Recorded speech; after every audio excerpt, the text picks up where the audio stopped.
ঝড় বেশি হলে কাজ ভেঙে যায়, আর অহংকার বেশি হলে সম্পর্ক নষ্ট হয়ে যায়। জীবনের মানে সেদিন বুঝবে, যেদিন সময় আর পরিস্থিতি একসাথে আঘাত করবে।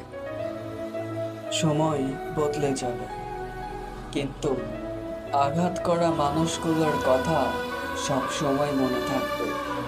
তাদেরকে কখনো ভোলা যাবে না। মানুষের সৌন্দর্য তার রূপে নয়, তার ব্যবহারে এবং চরিত্রে দেখা যায়।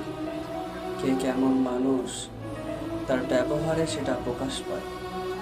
কি খোঁজো? আপন মানুষ? আকাশের দিকে তাকাও, আল্লাহ ছাড়া কেউ তোমার আপন না। একটা কথা, স্বার্থপরের দুনিয়ায় আল্লাহ ব্যতীত কেউ তোমার আপন না।